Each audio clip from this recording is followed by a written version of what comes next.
Hello friends, तर आपलं या यूट्यूब चॅनलवरती मनापासून स्वागत आहे. मित्रांनो, चॅनलवर नवीन असाल तर चॅनलला नक्की सबस्क्राईब करा व अशाच नवनवीन अपडेट्स पाहत राहा. मंजू आता रक्त आलेल्या पायाने देवीचा नवस पूर्ण करते. हो मित्रांनो, कॉन्स्टेबल मंजू या मालिकेमध्ये आता मंजू ज्या मम्मी साहेब आहेत त्या आता हॉस्पिटलमधून बाहेर ढकलून देतात. हो म्हणतात तिकडे, अजिबात माझ्या सत्यापाशी दिसू नकोस. तर आता मंजू ही तिथून निघून येते. तर ती आता डायरेक्ट घरी जाते. मंजूच्या घरी ती जाते व आता तिच्या डोक्यात रस्त्याने चालताना विचारच असतात, माझा सत्या अजून शुद्धीत का येत नाहीये, त्याला होश का येत नाहीयेत, आता मी काय करू. तर आता ती घरी पोहोचते व अमृता ही तिच्या शेजारी बसलेली असते.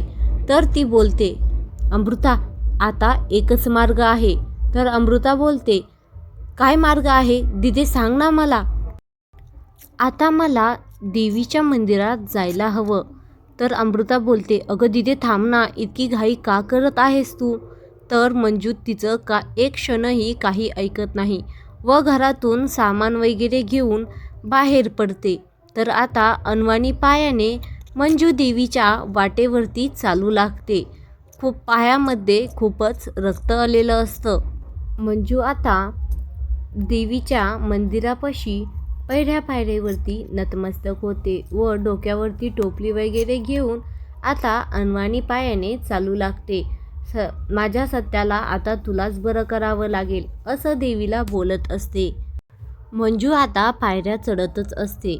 तर अचानकच तिथे काचेचे तुकडे पडलेले दिसतात व तिला ते दिसत नाहीत. तर ती सत्याच्याच विचारात असते. त्यामुळे तिच्या पायात काचा घुसतात व रक्त आलेल्या पायाने तरीही ती थांबत नाही. तिला खूप वेदना होत असतात. तरीही ती एका गुडघ्यावरती बसून आता पायऱ्या चढत असते.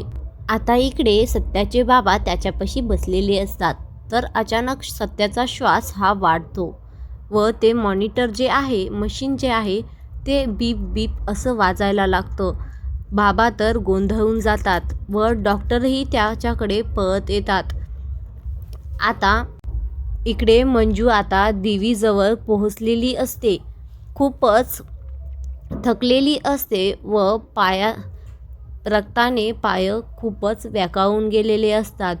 तर ती त्या क्षणी देवीला खूप मनोभावे हात जोडते व बोलते, माझ्या सत्याला ठीक कर देवी आई. तर आता इकडे सत्या शुद्धीवर येतो.